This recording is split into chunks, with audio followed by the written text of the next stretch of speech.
Assalamualaikum warahmatullahi wabarakatuh. Salam sejahtera bagi kita semua. Om Swastiastu, Namo Buddhaya, salam kebajikan.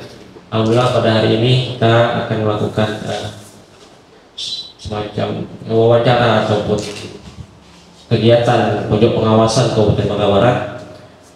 Di sini sudah hadir dari KPU Kabupaten Bangka Barat, kemudian dari Kesbangpol dan dari Capil. Alhamdulillah ini merupakan kegiatan pertama yang kami lakukan sebagai bentuk yang pertama evaluasi kegiatan yang sudah kami lakukan, kemudian sebagai bentuk kepada masyarakat terhadap transparansi untuk data pemilih berkelanjutan yang ada di Kabupaten Bangka Barat. Sebelum kami mulai nantinya akan ada penyampaian pertama dulu. Nanti akan dimulai dari KPU, selanjutnya dari Capil, kemudian dari Kesbangpol. Nah, setelah itu baru kita diskusi ataupun ngobrol santai terkait dengan data kepemilihan di Kabupaten Bangka Barat. Mungkin yang pertama dari Bu Heni dari KPU Kabupaten Bangka Barat, dipersilakan Bu.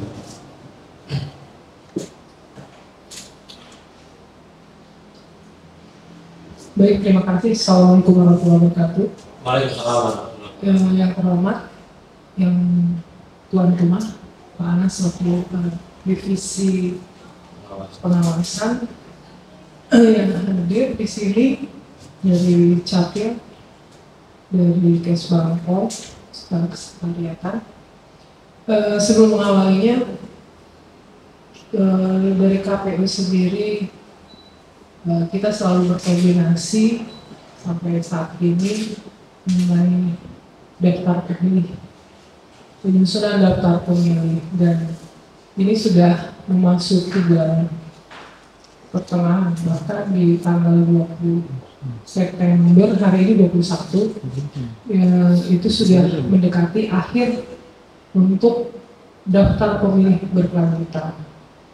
Insya Allah di bulan depan KPU dan melalui KPU RI itu menerima DP 4 dari Kemendagri, Pak. Jadi itu akan kita lakukan penyingkronan. Tapi nanti kita sambil berjalan ini di bulan September ini, jadi akan kita tetapkan dulu DPB, daftar pemilih berkelanjutan. Setelah itu baru memasuki ke penyingkronan DP 4. KPU sendiri di bulan-bulan sebelumnya sudah menetapkan di angka, kalau di bulan Agustus itu ada di angka 133.790 pemilih. Nah, nanti bergulir dengan masukan dukungan data dari kawan-kawan di jajaran desa maupun dari kemarin ada beberapa data dari Bawaslu sendiri menyampaikan data siswa sekolah luar biasa. Itu yang pertama. Yang kedua, masukan dari Bawaslu juga ada yang beberapa yang data itu untuk siswa-siswa yang difabel tadi, juga beberapa data desa yang mesti kami TMS kan, yang meninggal itu segera kami tindak lanjuti. Terus data dari pendidikan, dari Dinas Pendidikan UPT ini untuk SMK, SLK, atau sejajaran SLTA. Tapi ini sudah tahap kami koordinasikan. Sementara data yang sudah kami terima lumayan lengkap ya, itu data dari jajaran Kemenak SLTA, jadi pondok pesantren maupun madrasah aliyah. Itu data sudah kami terima dan kami lakukan cek nih, karena apa? Kita ada beberapa kendala izin Bapak dari Capil. Kita sudah teruskan untuk diverifikasi. Jadi mungkin karena ada keterbatasan atau seperti apa, kami lakukan ceknik sendiri. Jadi data yang sudah masuk dari madrasah aliyah, baik itu negeri maupun swasta, itu sudah kami lakukan pengecekan, dan ini harapannya akan menambah jumlah pemilih dari sebagai pemilih pemula. Terus data juga yang kami dapatkan tambahan dari Pengadilan Agama, itu untuk data yang dispensasi yang sudah melakukan sidang, yang sudah memiliki hak pilih dalam artian walaupun belum berusia 17 tahun, tapi sudah atau pernah menikah. Jadi beberapa sumber data ini bisa menambah angka untuk daftar pemilih berkelanjutan kita.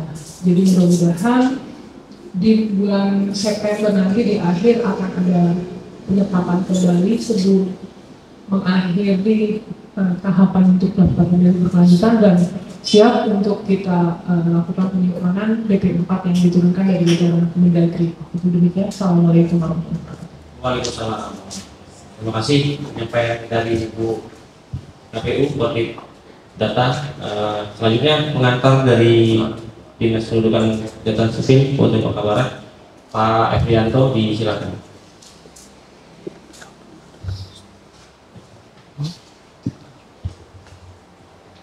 Terima kasih yang kesempatan Panas dan Ketua Bawaslu,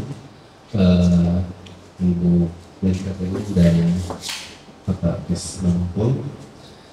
Untuk dari Dukcapil, karena kayaknya pada periode ini mungkin agak spesial, tidak seperti tahun-tahun sebelumnya, karena Dirjen Dukcapil sudah menetapkan data pendudukan ini data terpusat, sehingga data ini tidak dipegang oleh Kabupaten Bangka Barat.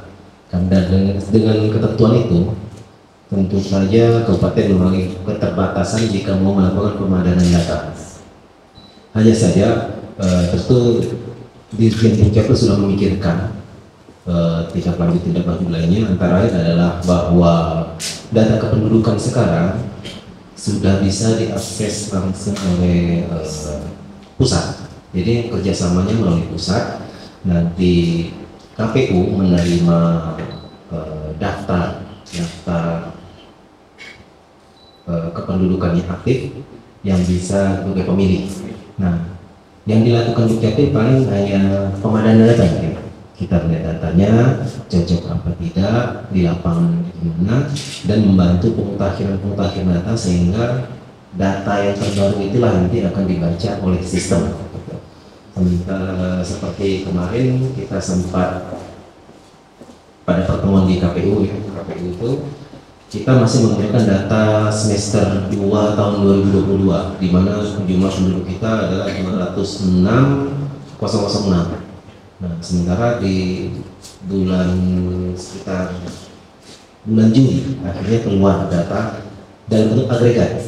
Nah, ini karena memang baru sistemnya, kami juga baru melihat ternyata bentuknya hanya dalam angka. Itu yang kami miliki, angka dengan jumlah penduduk menjadi 206.937 dengan jumlah pemilih pemula itu 5 ribuan, dan yang 18 tahun itu 141.000, sehingga data yang kami pegang untuk 16 plus termasuk pemula itu sekitar 146.674. Tapi itu kan kembali hanya agregat. Untuk detailnya mungkin hanya nanti diturunkan langsung oleh pusat yang langsung diterima oleh KPU. Mungkin ini hanya sebagai gambaran yang ada di Dukcapil. Terima kasih. Terima kasih dari Capil sudah menyampaikan data terkait dengan data pemilih. Kemudian silakan dari Ketua Kabupaten Bangka Barat untuk menyampaikan pengantar di sesi ini. Terima kasih. Assalamualaikum warahmatullahi wabarakatuh. Waalaikumsalam. Yang kami hormati Bapak Anas selaku anggota Divisi Pengawasan Bawaslu Bangka Barat, kemudian Ibu Heni selaku anggota Divisi Koordinator Divisi Data, serta Ibu Eki, Pak ini dari Capil Pak Efrianto. Kami dari Kesbangpol perpanjangan tangan dari pemerintah pusat, karena tugas kami itu adalah urusan pemerintahan umum, mengikut sertakan Kesbangpol dalam pelaksanaan kegiatan menjelang pemilu pilkada. Dan kami juga sangat mengharapkan kegiatan seperti ini terus berlangsung, bersinergi, agar kita harapkan nanti hasil dari pemilu dan pilkada menjadi ya yang terbaik gitu kan. Dalam hal ini juga kami sangat mengharapkan ya kerjasama dari Bapak Ibu berkenaan dengan data ini, karena kita juga harus melaporkan pendataan pemilih ini baik itu kepada bupati, kemudian kepada gubernur, sehingga kepada menteri dalam negeri. Nah, sinkronisasi nanti perlu kita laksanakan dalam rangka memberikan ya pelaksanaan pemilu yang terbaik bagi Bangka Barat. Mungkin untuk awal itu yang bisa saya sampaikan. Nah, kita perlu diskusi untuk pelaksanaan yang lebih baik di mana. Selanjutnya kami serahkan kepada Pak Anas. Terima kasih. Assalamualaikum warahmatullahi wabarakatuh. Waalaikumsalam warahmatullahi wabarakatuh. Ya, terima kasih Pak dan dari Kesbangpol yang sudah menyampaikan pengantar. Mungkin untuk sisi tanya jawab ini ada yang sangat menarik ya, karena di prosesi data pemilih berkelanjutan ini, bagaimana kalau ada contohnya kayak Bawaslu itu kan merekomendasi kepada KPU terkait dengan NIK yang belum ada NIK ataupun belum ada NKK seperti itu. Nah, langkah yang dilakukan oleh KPU ketika menerima surat rekomendasi dari saran perbaikan dari Bawaslu itu bagaimana cara mengatasi kalau NIK dan KK-nya nggak ada seperti itu? Prosesnya di mana? Bagaimana seperti itu? Terima kasih, saya coba tanggapi. Seperti yang disampaikan oleh Bapak sebelumnya, bahwa pada saat regulasi belum seketat ya, kalau kita bilang proteksi dari negeri, kita bisa minta verifikasi data lewat Capil. Tapi untuk saat ini dengan sistem terpusat ya Pak, kita tidak bisa lagi serta-merta mengajukan verifikasi dan langsung ditindaklanjut oleh Capil. Nah, dengan adanya cek NIK, jadi ada sisi kemudahan kita dalam melaksanakan tindak lanjut yang disampaikan oleh Bawaslu. Kami melakukan cek NIK dari berdasarkan surat yang masuk, surat saran perbaikan tadi. Cek NIK itu keluarlah semua elemen data, betul. Jadi di situ bisa kita kelihatan di situ NKK, lengkap, sampai alamat itu sedetail mungkin. Hanya saja yang namanya sistem aplikasi kan ada memiliki keterbatasan. Dalam satu hari kami melakukan cek NIK itu bisa sampai maksimal 30, itu kalau memang jaringan bagus. Karena apa? Tadi pelaksanaan untuk cek NIK menjadi satu solusi kami melakukan verifikasi dari data-data yang sifatnya tidak lengkap. Jadi cek NIK kita bisa lakukan pengecekan, terus NKK segala macam seperti yang surat yang lalu sudah disampaikan ke KPU, kami bisa dapatkan data lengkap mereka. Contoh nih, kita ambil contoh pada saat kami melakukan pendataan pemilih pemula dari madrasah aliyah negeri, data masuk ke kita itu berjumlah 154 siswa. Yang disampaikan ke kita cuma ada NIK tanpa NKK. Jadi kita lakukan pengecekan selama berapa hari, alhamdulillah itu sudah terselesaikan, Pak. Jadi bukan berarti kami tidak meneruskan surat ke Capil, tapi data yang lalu, SLB yang 8 orang pun kami belum dapat jawaban karena kami cukup memaklumi secara sistem terpusat tadi. Jadi demikian. Assalamualaikum warahmatullahi wabarakatuh. Waalaikumsalam. Nah, kemudian Bu Heni terkait dengan yang data pemilih tadi, artinya KPU sudah bergerak sendiri dengan melakukan teknik seperti itu kan? Kemudian ada data yang 8 orang disabilitas itu sudah disampaikan kepada Capil, namun belum ditindaklanjuti dari Capil. Nah, dalam hal ini apakah mungkin ada keterlambatan atau bagaimana dari sisi Capilnya, gimana ya Pak? Maksudnya apakah memang datanya belum ada atau gimana? Ya, pengecekan ini. Karena memang ketika kita mengecek data, namun tidak ada yang mungkin di server atau di bagaimana, langkah terakhir adalah di Capil seperti itu kan, karena Capil lah yang memegang data semuanya. Seperti itu Pak.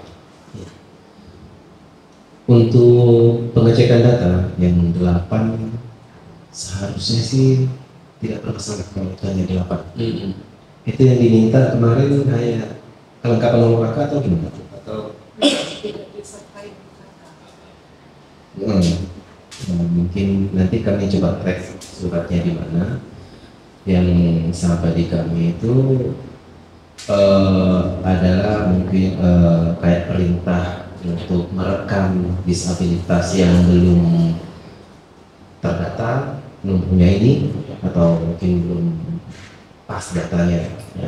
Tapi kalau pengecekan satu persatu one by one tadi, kalau dia masih di bawah 20 itu kayaknya mungkin masih mampu kami lakukan.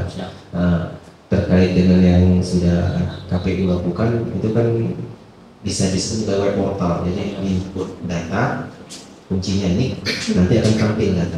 Nah sebetulnya kalau di Kemendagri itu ada juga namanya web service, nah, itu bisa langsung serombongan data, tapi itu kembali ke pusatnya, kerjasamanya kayak gimana.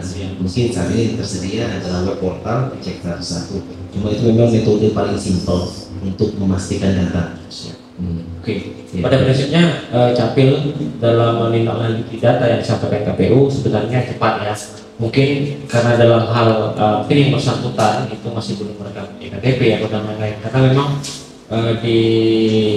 ketika kami melakukan kegiatan di SLB itu memang ada beberapa yang belum melakukan rekaman seperti itu. Siap. Malah ada beberapa yang kadang-kadang tidak aktif datanya. Oh gitu. Jadi kami harus track lagi dari histori, kami harus pulihkan lagi, baru bisa diakses kembali, baru kita bisa melakukan perekaman atau mungkin pendataan ulang. Oke. Nah, untuk nge-track itu kadang-kadang kan membutuhkan beberapa dokumen pendukung. Siap. Nah, ini harus kita cari dulu. Oke, terima kasih. Ya memang karena banyak data pemilih ini bukan hanya ketika NIK dan KK, tapi ketika dia sudah tidak aktif ataupun dia sudah tidak berlaku ya. Bahasanya tidak aktif itu kenapa? Apa karena memang tidak digunakan atau seperti apa ini? Atau tidak masuk ke dalam server? Dengan metode yang baru ini, data siap terpusat ini, ada beberapa pengerapian data yang dilakukan oleh pusat. Misalnya ada NIK yang tidak pernah diupdate selama beberapa tahun. Oh, ini mengotori database nih, bukan dihapus, dipinggirkan dulu dari data aktif. Nanti kalau yang bersangkutan datang bisa diaktifkan. Tapi itu, dia istilahnya tidak akan terdeteksi di sistem, tapi di bagian Capil kita bisa detek. Nah, kita bisa pulihkan untuk digunakan lagi. Kayak gitu. Kemungkinan karena ketidakaktifan, ada beberapa juga yang sudah meskipun dia sudah TPL, ada kemungkinan bisa tidak aktif. Oh, betul. Karena memang mungkin kayak status di KPU ya, mungkin ketika dia berubah status di TNS, dia tidak semata-mata dihapus, tapi TNS dipinggirkan datanya, mungkin seperti itu ya, keterangan seperti itu.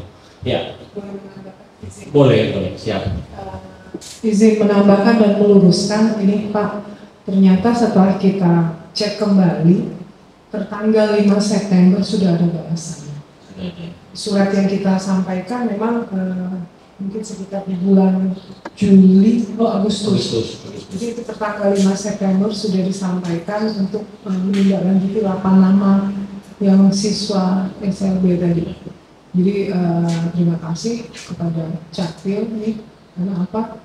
Mungkin kita pada saat ke lapangan untuk faktual yang lalu dan seperti halnya kemarin Coklit terbatas, jadi kita melakukan hal tersebut, jadi ada yang terlewatkan. Ya. Jadi terima kasih, itu sudah kami terima dari Capil. Ya, terima kasih. Ya, artinya kan selama ini sistem di Bangka Barat ini sudah berjalan dengan baik seperti itu. Artinya ketika KPU sebagai penyelenggara pemilu yang melakukan proses data pemilih, ketika ada suatu rekomendasi ataupun ada data yang kurang, berkoordinasi dengan Capil dan akhirnya Capil menindaklanjuti KPU seperti itu. Dan pada prinsipnya semua stakeholder yang ada di Kabupaten Bangka Barat itu siap untuk melaksanakan pemutahiran ataupun melaksanakan kegiatan data pemilih berkelanjutan seperti itu.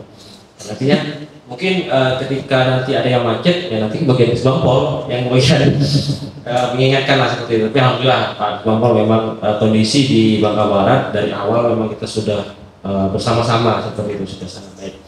Nah kemudian Bu Heni, terkait dengan ini apa data pemilih pemula yang ada di Bangka Barat, kalau mendengar dari Bapak tadi Efrianto menyampaikan ada sekitar 5.000-an lebih ya, artinya data awal, data mentah awal. Nah, dari sisi KPU yang sekarang sudah ada di Sidali, itu untuk data pemilihnya kisaran berapa untuk angka pemilih pemula?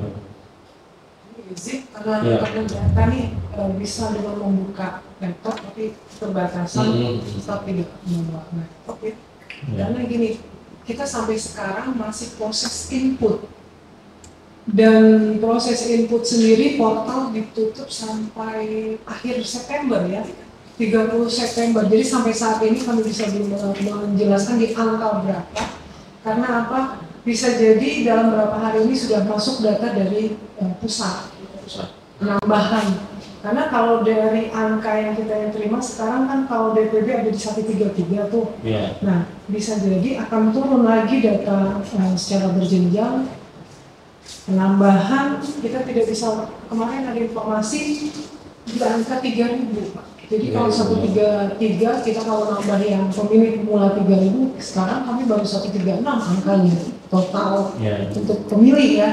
Nah kalau bicara khusus pemilih pemula, kami belum bisa ketemu angkanya sebelum tanpa kita membuka secara online. Demikian. Ya. Memang untuk pemilih pemula ini menjadi bagian yang penting juga selain data disabilitas, gitu kan? Karena ketika data pemilih pemula ini kita dapatkan, tugasnya Dukcapil nantinya yang akan menindaklanjuti bagaimana, contohnya misalkan mereka belum ada ektp seperti itu. Dan bagaimana, ada nggak Pak Efrianto terkait dengan program dari Capil misalkan untuk khusus ataupun tidak khusus ataupun khusus dalam melaksanakan pendataan data pemilih ini, misalkan pembuatan ektp? Ya Pak, untuk Dukcapil tiap tahun itu sebenarnya ada kegiatan untuk pendataan KTP pemula. Nah itu yang dikhususkan bagi anak-anak yang 16 tahun ke atas sampai 17 itu hanya merekam saja, karena KTP itu baru bisa dicetak di 17. Tapi ada juga anak-anak SMA yang sudah 17 belum ada KTP, ya tetap kami rekam. Nah, sehingga pada saat nanti pelaksanaan pemilu, mereka sudah, kita harapkan sudah terdata dan sudah memegang KTP elektronik gitu. Mungkin tidak akan cepat akan mereka dapatkan, karena kan kayak 16 tahun kemarin sudah ada yang mendaftar, tapi kan prosesnya masih 1 tahun lagi baru mereka mendapatkan. Nah, sekarang ini sebetulnya kemarin itu mereka kelas 11 kelas 11 sekarang. Jadi nanti kan untuk kelas 12 kita sudah bisa cetak KTP-nya, kita antar ke sekolah. Nah untuk dari Dukcapil sendiri, perekaman KTP pemula ini dilaksanakan di seluruh kecamatan, setiap sekolah SMA sama madrasah setingkat SMA. Gitu, Pak. Ada kendala terkait dengan pendataan di sekolah-sekolah seperti itu di tingkat SMA? Kendala bervariatif lah. Misalnya surat sudah kita layangkan, anak-anak mungkin tidak terkondisikan terkumpul, karena kan tidak mungkin kita melayani sebanyak ratusan anak satu hari. Nah koordinasi kita kurang, jadi hanya sebagian yang terkumpul, sebagian tidak. Nah, mungkin nanti harus kita tindak lanjuti, kita datang kembali. Nah, ada juga yang karena untuk memastikan identitas anak kita butuh kakak. Nah kakak ini kadang-kadang anak-anak kita juga lupa membawa. Itu mungkin ada bisa diatasi beberapa sekolah yang proaktif, bisa menyediakan printer, saya cetak dari itu. Yang penting data anak itu jangan sampai orang sudah datang sekitarkan gitu. Mau tak mau nanti dia harus punya KTP untuk memudahkan segala administrasi. Oke. Nah itu yang untuk di sekolah, tapi untuk pemilih pemula yang tidak sekolah. Nah apakah dari Capil ada strategi juga untuk menjangkau pemilih pemula yang tidak bersekolah. Kalau dari Capil ada perekaman ke desa. Memang ada program dari Capil sendiri untuk melakukan perekaman ke desa, gitu ya. Iya. Hanya saja kan nanti ada jadwalnya. Kita belum tahu jadwalnya kapan yang pas, karena ada bidang lain yang nanti akan mengatur lebih tepatnya sesuai dengan kebutuhan. Karena kalau kita datang juga tanpa persiapan, tanpa kayak memberitahukan, menginformasikan, tidak maksimal, Pak. Kita tuh siap alat, kita bawa alat, nanti cuma 1-2 orang datang, terus kita harus datang mencari orang-orangnya, itu agak merepotkan kita juga. Sementara kalau sudah terkumpul bisa di balai desa, oke, orang sudah kumpul, kita mulai, itu akan lebih cepat, maksimal hasilnya. Oke. Ya, kembali lagi ke yang jumlah data pemilih yang disampaikan tadi sekitar 5 ribuan, kemudian dari KPU sekitar 3 ribuan, mungkin kan itu ada selisih. Tapi itu nanti ketahuannya ketika DP4 muncul, baru bisa dikonfirmasi apakah betul 5.000 ataupun 3.000 seperti itu kan. Nah, Capil sama KPU satu. Saya masuk ke Kesbangpol dulu. Pak Kesbangpol menyingkapi apa yang disampaikan oleh Capil dan KPU terkait dengan data pemilih seperti itu kan. Artinya sebenarnya kendala terbesarnya itu ada di mana nih Pak? Seperti itu. Artinya kan ya, karena menurut kami Kesbangpol lah nanti yang akan mengontrol, membantu kami di Pemkab, membantu KPU dan Bawaslu menyampaikan yang minimal ke Bupati ataupun ke Sekda terkait dengan ini loh kendala-kendalanya seperti ini di data pemilih itu. Misalkan Capilnya sudah oke, KPU-nya sudah oke, ternyata tidak bawah juga. Nah, ada nggak maksudnya itu, ataupun cek khusus ataupun nanti penyampaian kepada yang lebih berwenang untuk mensosialisasikan ataupun menyelenggarakan kegiatan tersebut? Baik, terima kasih.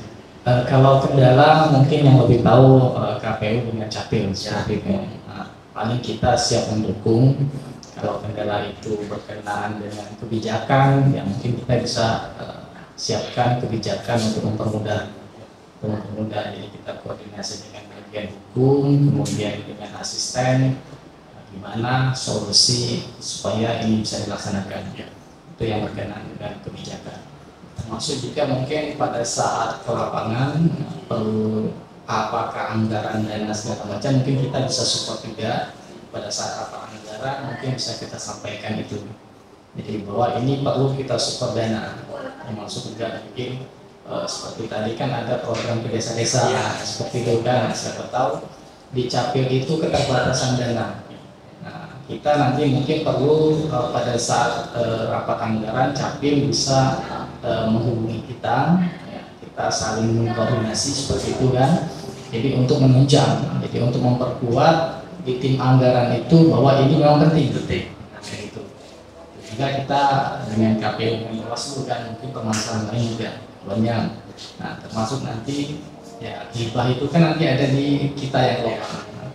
Pada saat pengajuan hibah itu tolong juga dibuat revisi atau keperluan apa yang kira-kira muncul itu yang di luar. Nah, apabila di luar anggaran itu misal KPU katanya 1 miliar, tapi setelah diadakan pendataan ternyata masih kurang, mungkin masih bisa kita usulkan. Kita share dengan ini juga.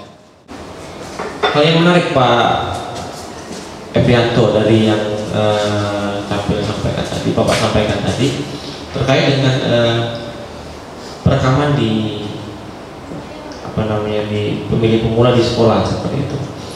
Nah, kendala-kendala apa yang menjadi, artinya penekanan di sini ketika pun ada jadi kendala tadi, lebih spesifiknya seperti apa?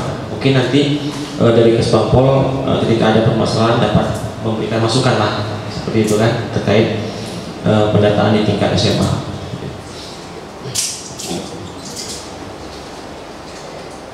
Ya, untuk pendataan di sekolah-sekolah memang ada beberapa kendala.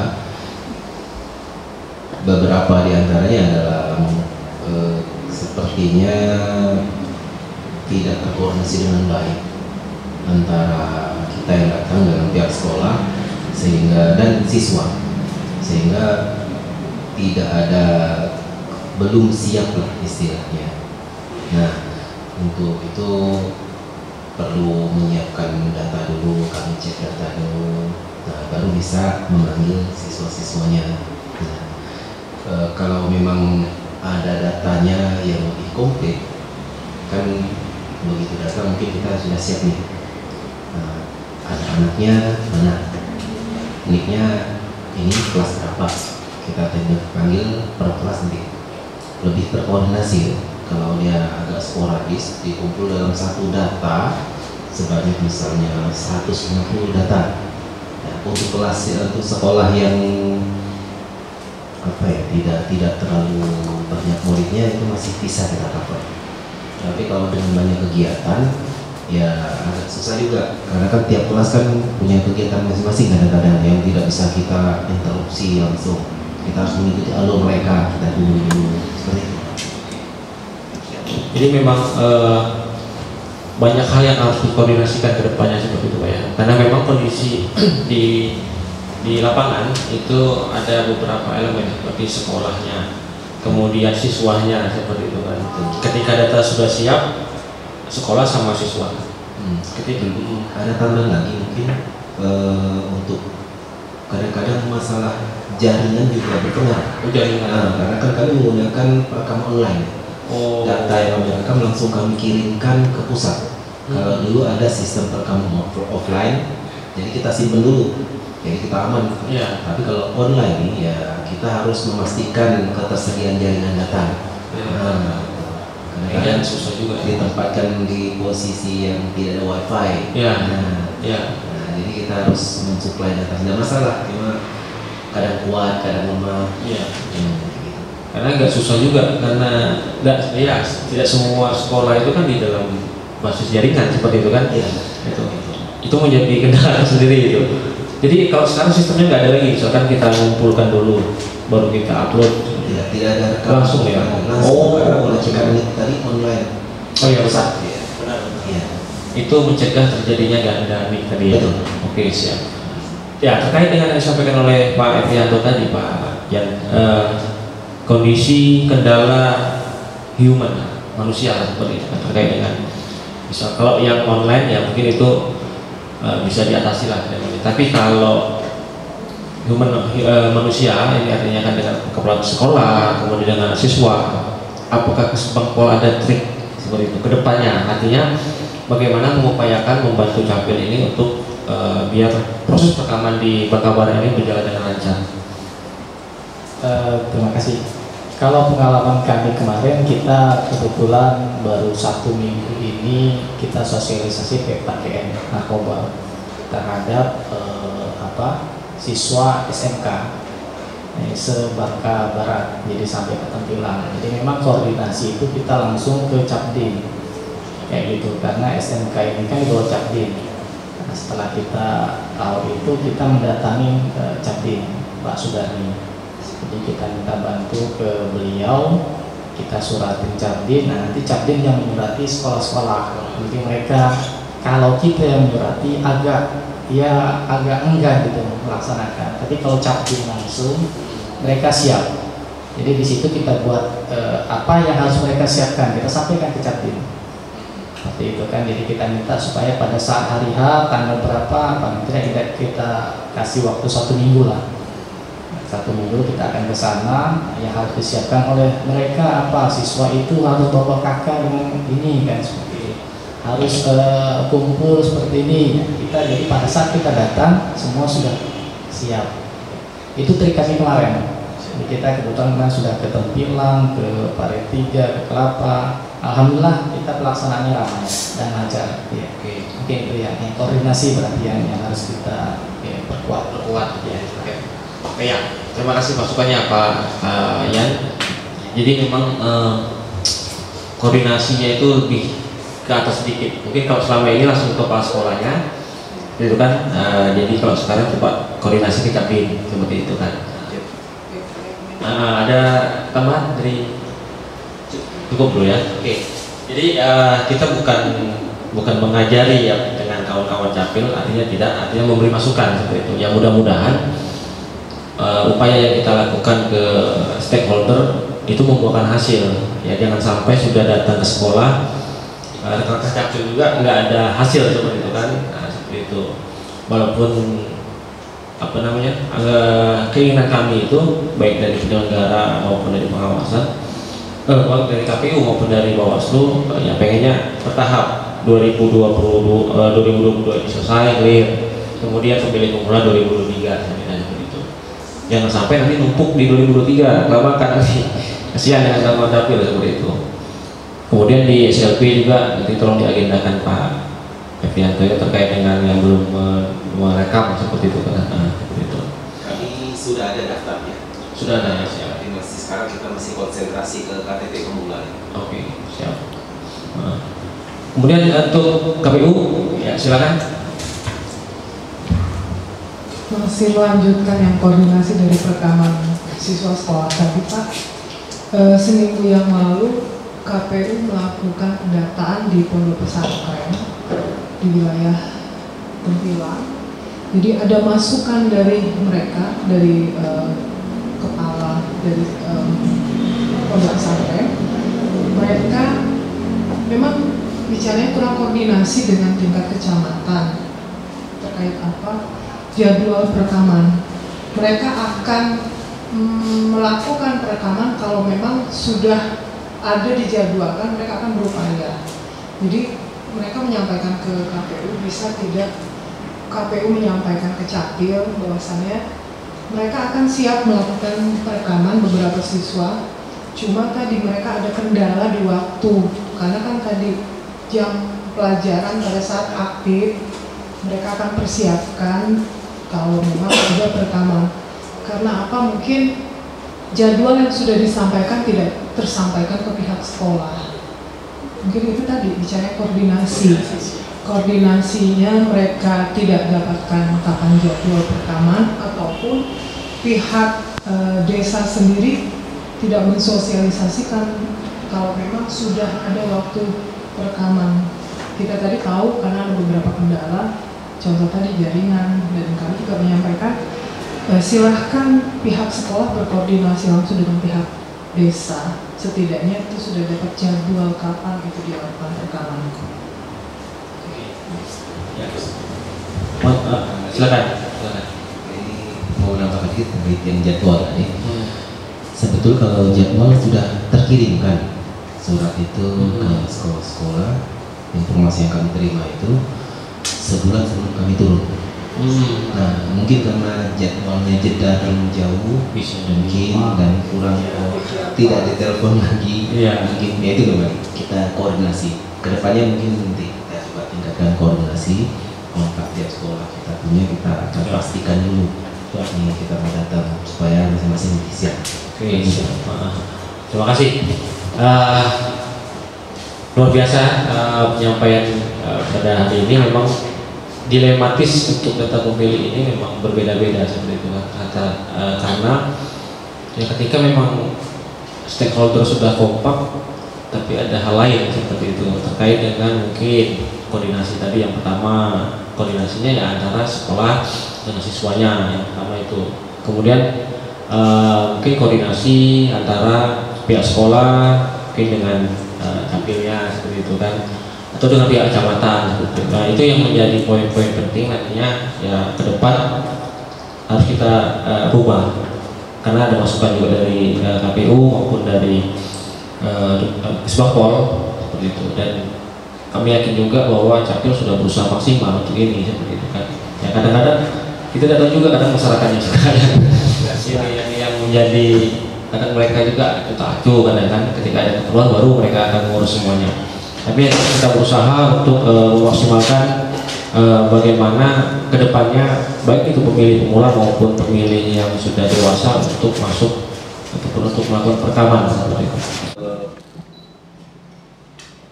Yang terpusat kemarin, ya terkait dengan pelaksanaan yang terpusat kemarin, memang ada data-data yang kadang-kadang dimutakhirkan langsung oleh pusat. Baik kayak misalnya tadi NIK yang sudah lama tidak aktif, entah itu karena udah berapa tahun pemilik kakaknya tidak pernah update data besar pendidikan atau tidak ada keperluan lain, ya dia tidak aktif, dipinggirkan dulu. Terus ada kemungkinan juga terkait dengan pembenahan sistem ini, data yang sudah ada di Bangka Barat bisa kembali ke daerah asal.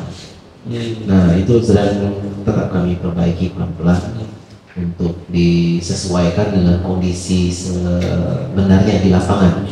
Kayak juga penduduk yang mati, meninggal, kelahiran, pindah sama pindah datang. Nah, itu ada alhamdulillah beberapa kecamatan mengirimkan data ke kami, sehingga kami bisa cross check ini yang sudah ada dokumennya. Karena meskipun statusnya meninggal di kecamatan, tapi kalau datanya tidak diupdate di siak kami, nama itu tetap akan keluar di data KPU. Ya. Terkait dengan data kematian yang sudah meninggal. Jadi di dalam DP4 itu, kalau saya sering mengistilahkan selalu ada zombie. Ya, selalu ada zombie yang selalu muncul.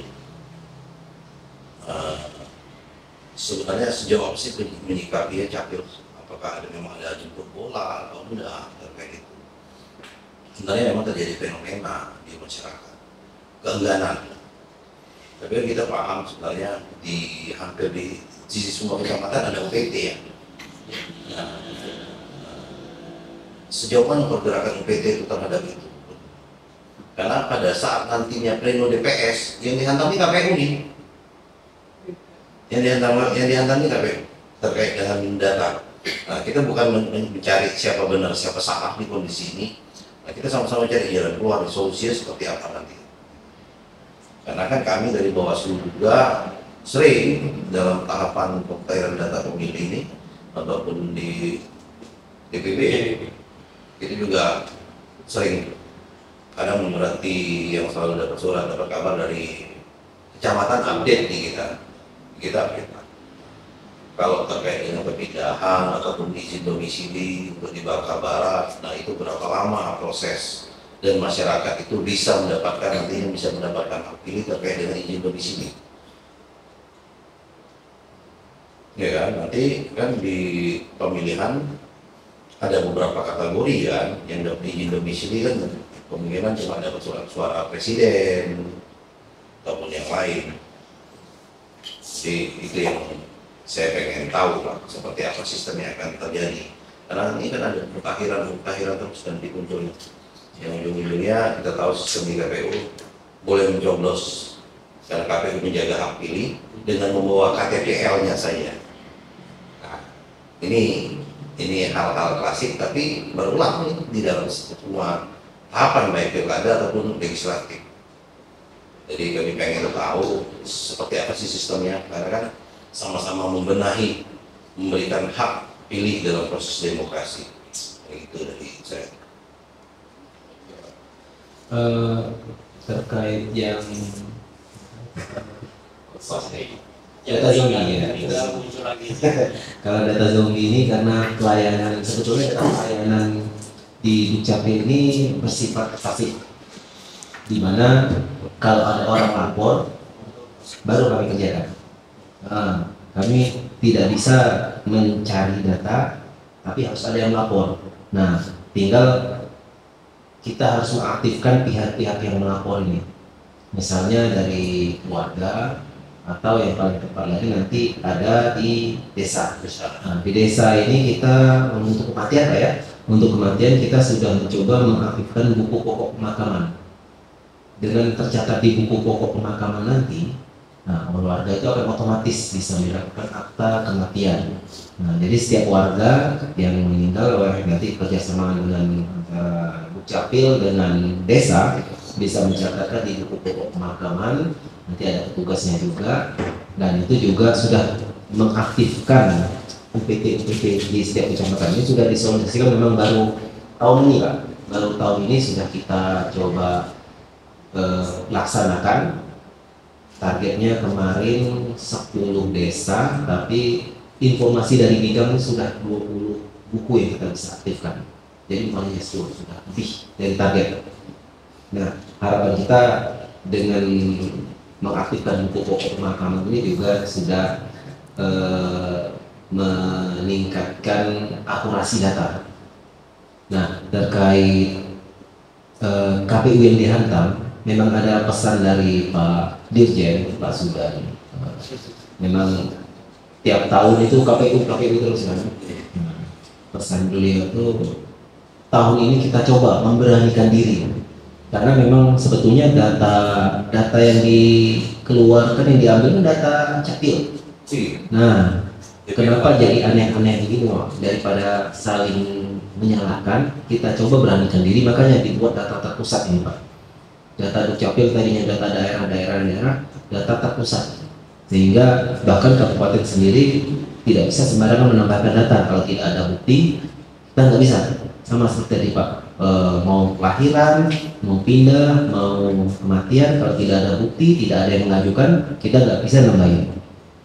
Nah, dengan itu diharapkan nanti kerjasama dengan lembaga pusat, misalnya Dirjen Dukcapil dengan KPU.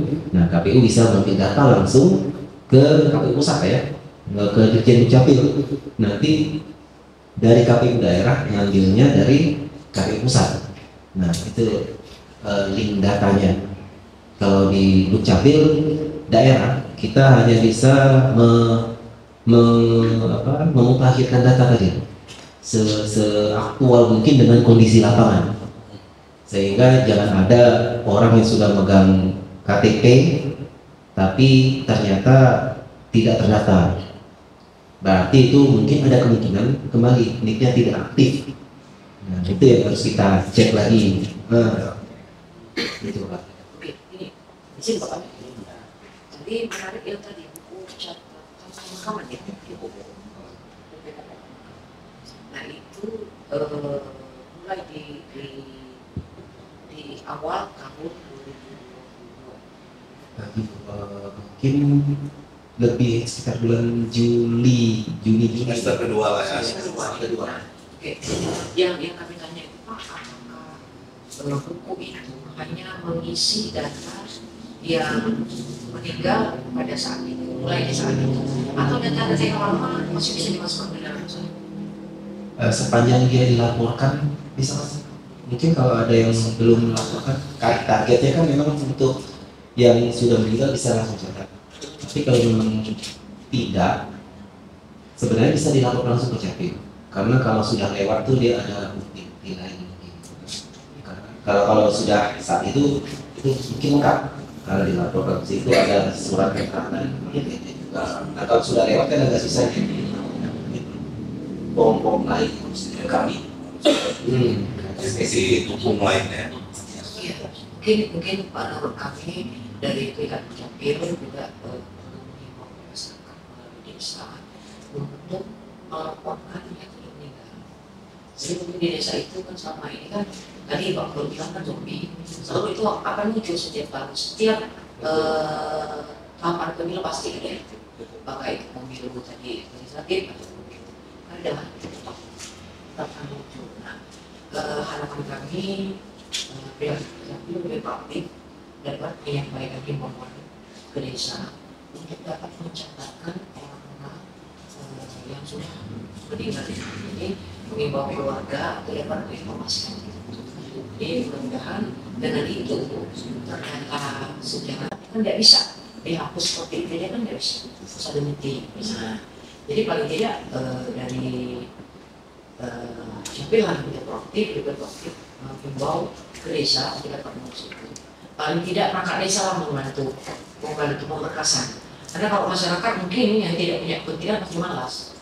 Kalau untuk mengurus berkas itu kan, apalagi mereka yang jauh-jauh di pelosok desa, mungkin makan waktu, mungkin biaya yang harus ke kabupaten kan mereka malas. Tapi kalau dihimbau melalui perangkat desa, insya Allah mudah-mudahan data kita ini ke depannya lebih valid lagi.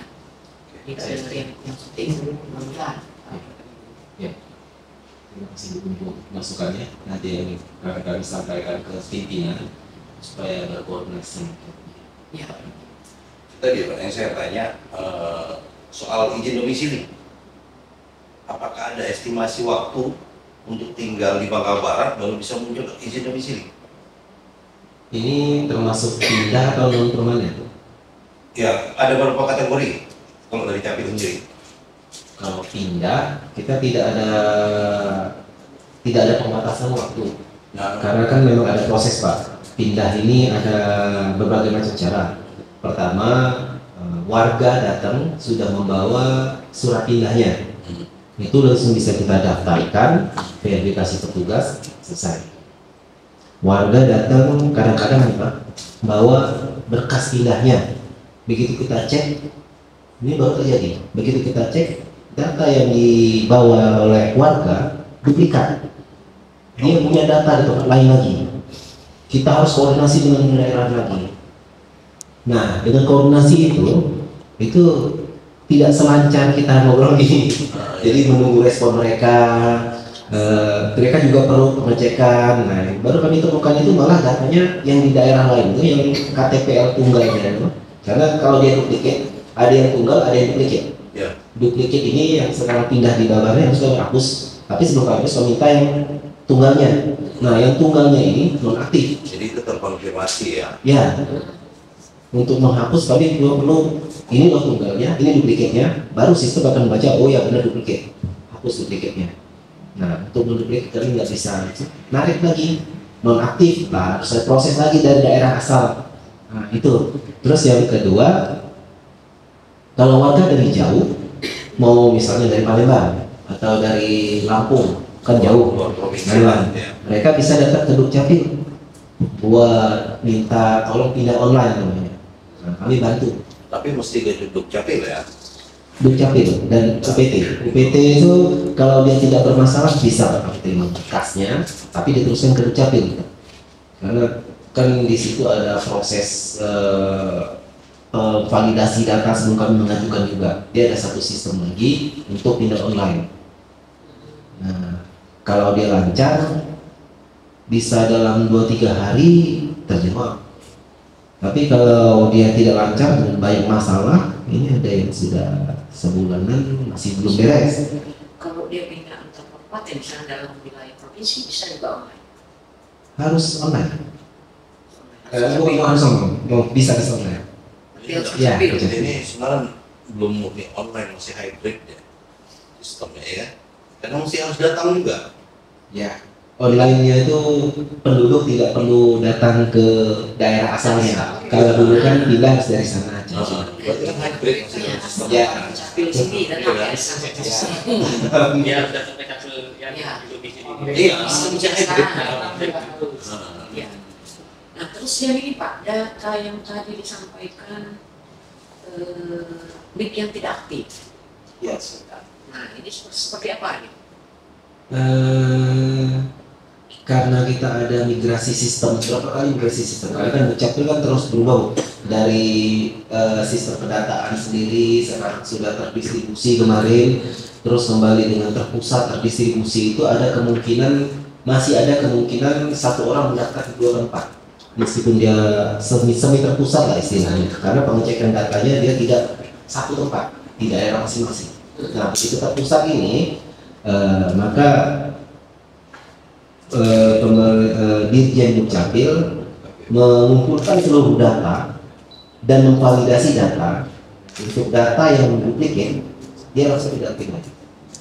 Ketahuan. Yang tidak duplikat. Nah, kalau yang tidak duplikat namun tidak aktif itu karena tidak adanya perubahan data, elemen data dalam jangka waktu lama, yang kriterianya dimiliki oleh Dirjen. Nah, itu seperti dipinggirkan dulu, dia tidak dihapus.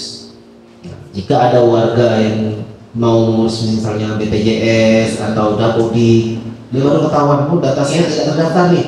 Baru ke Capil, kami cek, oh ada di data backup kami restore lagi, baru bisa diakses. Itu dari pengalaman saya di tahun 2000 itu, saya juga kaget ada beberapa yang lalu ya, itu data anak itu tidak secara otomatis bisa masuk dalam Dapodik.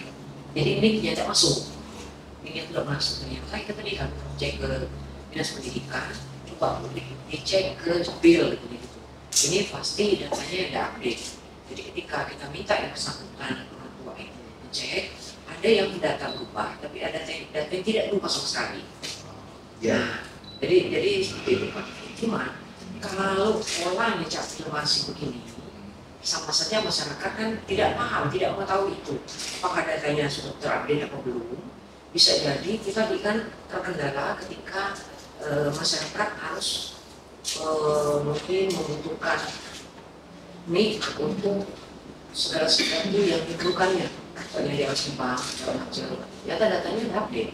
Nah ini kami juga mengharapkan proaktif lah dari Capil untuk mengimbau masyarakat melalui mungkin perangkat desa. Jadi lewat perangkat desa, karena tadi Pak, kalau masyarakat ini kan biasanya kalau dia mengada info orang-orang TI, mereka ikut betul apa yang penting ada KTP yang cukup kan gitu. Nah tapi kalau kita himbau mungkin lewat RT mereka bisa membantu masyarakat itu mengaktifkan. Jadi yang paling proaktif lah dari Capil untuk mengimbau masyarakat sosialisasi. Kalau dari yang Ibu ceritakan tadi itu adanya perubahan elemen data. Memang kalau sekarang sistem pengecekan datanya adalah padan atau tidak, sama atau tidak. Nah, jadi kalau misalnya ada seseorang mengubah status pendidikan, nah, terus dia masih membawa kakak lama, datanya tidak akan sama dengan yang di Capil. Makanya akan langsung ditindaklanjuti dengan penandatanganan TTE kakaknya, tanda tangan elektronik, sehingga update begitu. Dan ada warga yang memang agak lengah, cuma update sebagian. Memang ada ini tergantung keperluan. Kadang-kadang mereka butuh cepat, ada yang kelupaan kayak gitu. Status pernikahan seperti itu. Tuh. Sering kan? Ketika nikah. Malas terus tidak. Yang dikhawatirkan. Jadi begitu ada juga sebagai contoh ada warga yang datang mau sekolah pendidikan TNI, begitu datang ke Capil, ini saya mengupdate data akta ibu saya sudah mati, sudah meninggal ibu saya. Nah seminggu depan ya mereka datang. Nah ini yang kita juga karena kami juga pasti tadi kami kalau tidak ada bukti kami berani buka data, karena begitu ada komplain kami akan bongkar arsip. Ini loh siapa yang mau minta, ini arsipnya, kelengkapan datanya ini. Jadi kalau kita bicara by proses, hasil dari pencermatan Bawaslu nih kami menyampaikan kepada KPU. KPU itu pasti menindaklanjutinya langsung ke Capil, ya kan? Karena kan kita tidak bisa langsung ya ke Capil kan, tidak bisa. Jadi seberapa lama proses? Tergantung datanya nih Pak.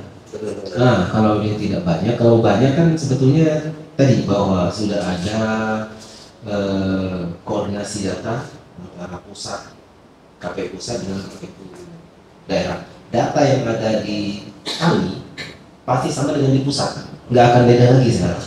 Kalau kemarin kalau terdistribusi masih bisa Pak, kabupaten beda, pusat beda. Tapi kalau sekarang apa yang kami buka di sistem itulah yang dilihat juga oleh di data pusat juga KPU juga lembaga pengguna lain. Nah, Komisioner Bu, mana Bu? Kan kami kan hanya mengawasi. Terima kasih. Oke. Kita untuk menindaklanjuti proses pemadanan data Kemendagri dengan data DPB periode kedua tahun 2021 itu kan sudah kita lakukan pemadanan dan kita coba lakukan coklit terbatasnya hari ini dan kemarin. Kita ambil sampel ini Pak ya. Tadi kami ketemu di desa Simpanghong untuk beberapa kasus ini. Satu warga yang memang sudah dinyatakan dia meninggal, tapi belum ada dokumen kematian. Kami cari tahu dari pihak sekretaris desa. Ternyata tadi dari warga pasif merasa tidak ada kepentingan, Dan dari pihak desa pun sebenarnya mereka sudah punya semacam form meninggal. Dari KPU sendiri juga ada form. Setelah kami telusuri, form itu mendekati sama. Kami ada di situ, bahkan ada nomor TPS yang meninggal ini ada lengkap. Tapi kalau dari desa tidak, dan disertakan oleh tanda tangan kades ataupun pejabat setempat. Nah, tadi kendalanya dari jajaran dari Capil sendiri sifatnya pasif, dan dari warga sendiri memang pasif.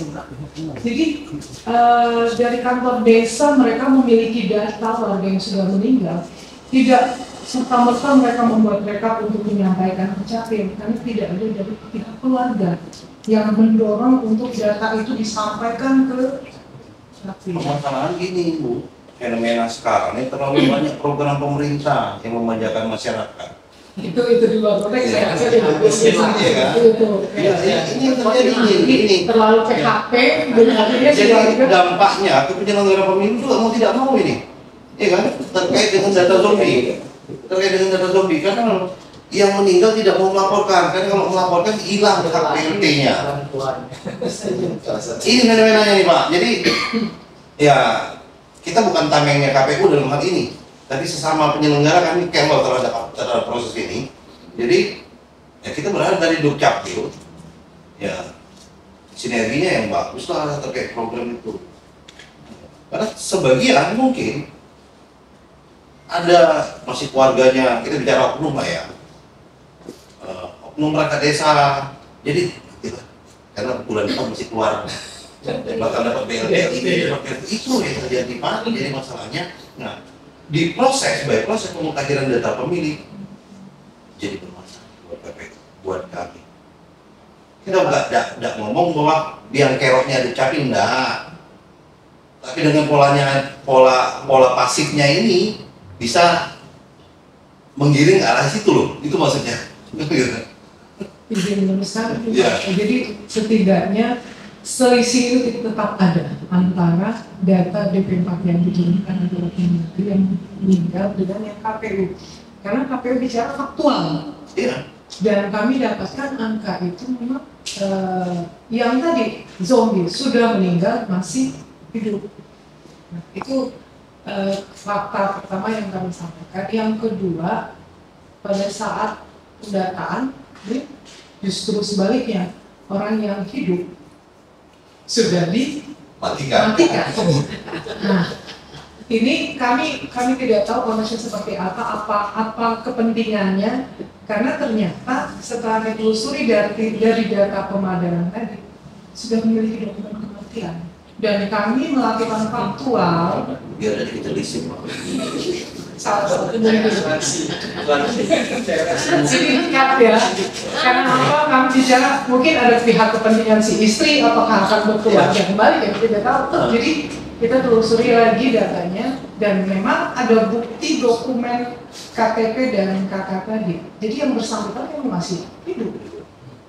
Jadi beberapa fakta di lapangan memang perlu kita jadi untuk kebaikan ke depan.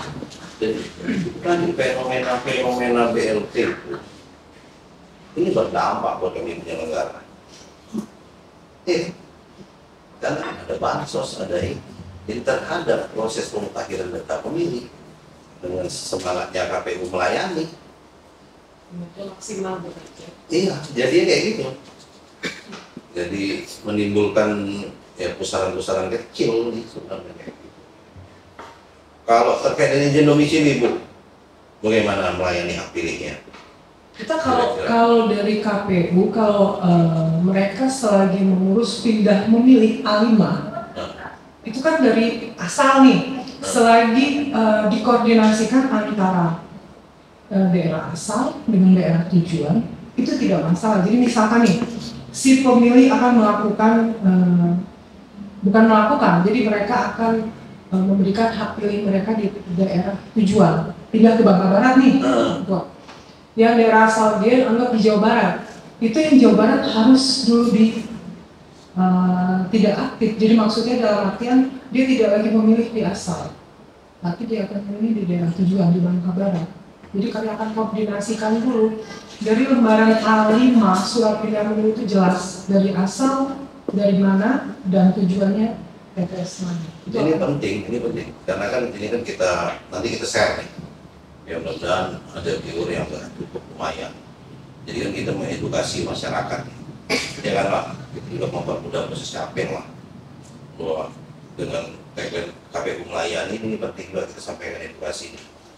Ya kan? Jadi seperti apa prosesnya nanti terkait dengan izin domisili, apa kepentingannya, apa tujuannya.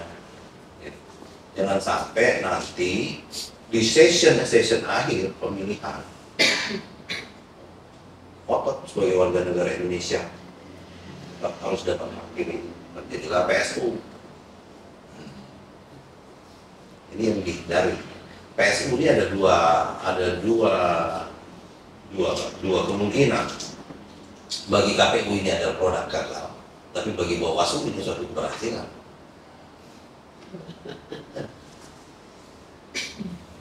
Jadi ini yang terjadi benar-benar. Kalau kami ngomong berhasil kami mengawasi, karena terjadi celah. Bagi KPU enggak. Kenapa bisa harus terjadi PSU? Jadi ada dua faktor. Kita tidak pengen terjadi seperti itu. Jadi hal yang disampaikan komisioner tadi penting bagi saya untuk memberikan edukasi, karena tidak semua warga masyarakat mau datang, dan kami juga sebagai penyelenggara ataupun capil juga sebagai ujung tombaknya, leadershipnya dalam data kependudukan untuk bisa selalu bersosialisasi kan. Paling media-media seperti ini kan kita bangun ya kan, untuk mengedukasi masyarakat, walaupun itu bukan berbicara warga Bangka Barat, tapi kita berbicara warga Indonesia. Itu aja kalau saya. Lanjut. Kembali gitu. Ya, boleh.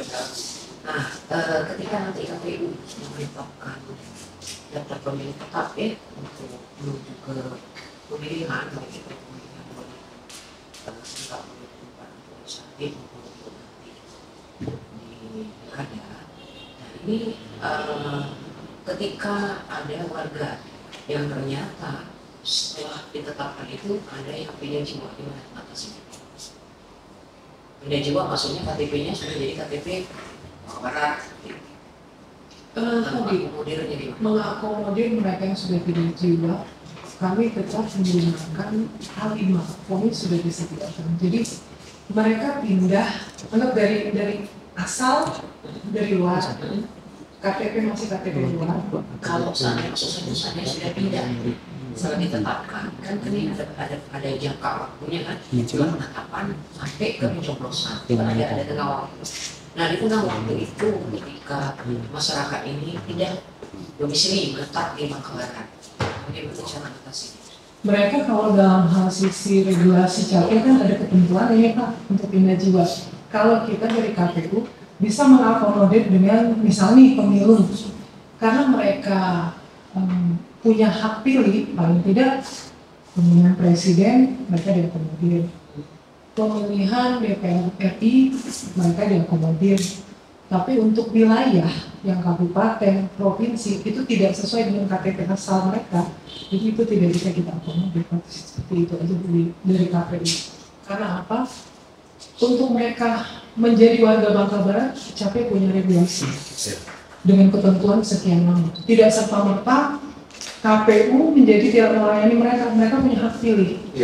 Jadi tadi dipersilakan mereka untuk kita pilih, tapi tadi ada ketentuan mereka KTP luar provinsi seperti ini, mereka satu provinsi tapi lintas kabupaten masih bisa memilih untuk KTP provinsi juga. Jadi itu akomodir dari KPU. Lintas kecamatan? Kalau lintas kecamatan tetap DPR kabupaten ya tetap. Cuma kan dapil kan? Dapil tadi, dapil. Kalau dia masih dalam satu dapil, anggap dari mentok pindah ke simpang tritik, masih dapil. Demikian, jadi kita tetap namanya KPU akan berusaha melayani hampir semua warga. Yang penting terdaftar satu kali. Ya. Oke, tambah lagi Pak Tua, Bu Habib, Bapak. Oke, Closing statement. ya, yang terakhir kita closing statement mulai dari Bu Heni dari KPU untuk closing statement kita pada sore ini. Baik, terkait giat untuk hari ini mengenai daftar pemilih. Kami berterima kasih kepada semua stakeholder maupun masyarakat di desa dan kelurahan yang sudah banyak berperan aktif memberikan support dan dukungan data. Karena apa, di bulan September ini daftar pemilih berkelanjutan akan berakhir dan dilanjutkan di bulan yang akan datang. Kita akan penyempurnaan dengan data DPM.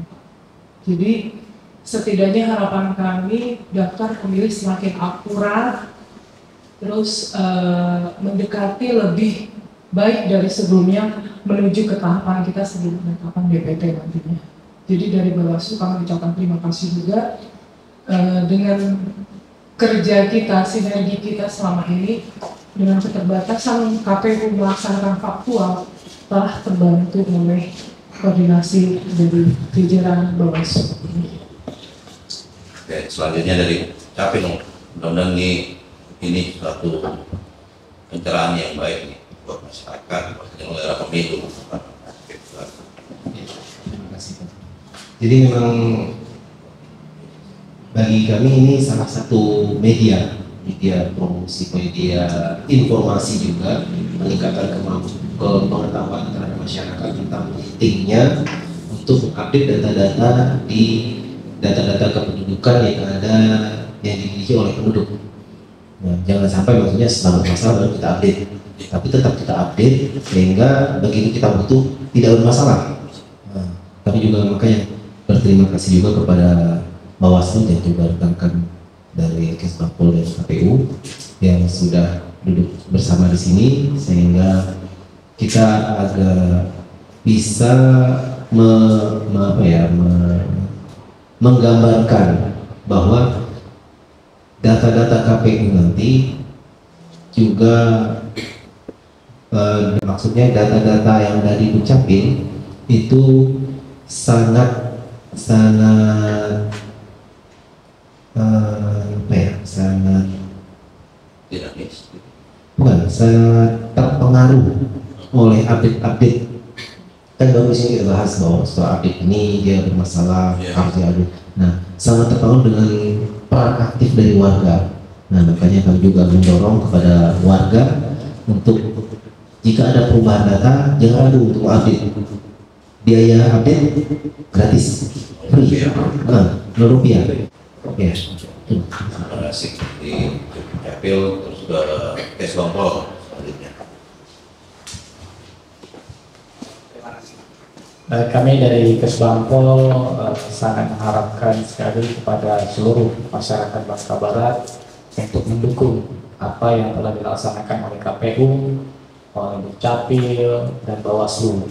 Dan kami juga minta kepada seluruh masyarakat untuk proaktif melaporkan warga, keluarga yang sudah tidak bisa lagi ikut serta dalam pemilu seperti yang meninggal, kemudian ada yang punya jiwa, agar nanti data yang ada di KPU bisa dipertanggungjawabkan. Itu juga kami mengharapkan kerjasama kami mengharapkan juga dari perangkat desa sampai ke kecamatan, kemudian RT RW untuk proaktif juga melaporkan warga yang meninggal, kemudian yang pindah jiwa, agar data-data kita memang benar-benar kredibel dan bisa dipertanggungjawabkan. Terima kasih. Selanjutnya ini closing statement dari Sohibul Hajat. Sohibul Hajat dari Bawaslu, yaitu Kodim Pengawasan yang mengempu di urusan pemutahiran dan Kubal Umas. Jadi mudah-mudahan bermanfaat buat kita semua. Jadi rangkuman dari semua ini akan disampaikan ke Pak Panas seperti Sohibul Hajatnya sekalian untuk session acara ini. Jadi kita berharap masih ada forum-forum selanjutnya yang akan kita bangun, karena salah satu kewajiban kita itu memberikan edukasi kepada masyarakat. Saya pikir itu saja dari saya, silakan Pak. Ya, terima kasih Pak Ketua. Untuk terakhir kali kesimpulan yang bisa saya ambil, yang pertama untuk stakeholder yang ada di Kabupaten Bangka Barat itu sudah sangat proaktif untuk melaksanakan kegiatan minimal melakukan penyempurnaan terhadap data pemilih seperti itu. Mulai dari KPU, Bawaslu, kemudian dari Kesbangpol dan Dukcapil sudah berupaya untuk bergerak cepat seperti yang disampaikan Pak Ketua tadi. Berapa lama proses untuk eksekusi data dari KPU? Dari KPU menjawab sangat cepat tergantung datanya seperti itu. Dalam artian proses di data pemilih berkelanjutan untuk tindak lanjut dari semua stakeholder itu sudah sangat baik. Mudah-mudahan ini akan terus terjaga sampai dengan di akhir nanti di saat DP4 sudah turun dan adanya pemadanan terhadap data pemilih. Itu yang pertama. Yang kedua terkait dengan kolaborasi antara Capil dengan Kesbangpol terkait perekaman EKTP tadi disampaikan awal bahwa Kesbangpol siap untuk membantu sekira akan dilakukan koordinasi baik itu kepada seluruh SMA ataupun stakeholder lainnya, karena tadi sudah diberikan masukan untuk Capil untuk koordinasi dengan SMA itu lewat Capim seperti itu. Mudah-mudahan nanti perekaman di pemilih pemula di tingkat SMA dapat berjalan dengan baik. Kemudian yang paling terpenting adalah komunikasi terhadap UPT maupun pihak kecamatan seperti itu ya. Mungkin itu saja yang menjadi simpulan kita pada hari ini. Yang pastinya kami di Bangka Barat ingin mewujudkan data pemilih menuju sempurna, walaupun belum terlalu sempurna, tapi minimal memberikan masyarakat edukasi kepada masyarakat bahwa yang paling terpenting adalah proaktif dalam hal kependudukannya seperti itu. Kemudian ada perangkat desa dan lain-lainnya sehingga semua dapat berjalan dengan baik. Mungkin ini dapat saya sampaikan, lebih kurangnya mohon maaf. Assalamualaikum warahmatullahi wabarakatuh. Sampai ketemu lagi. Salam awas bersama rakyat awas pemilu bersama Bawaslu Tegakkan Keadilan Pemilu.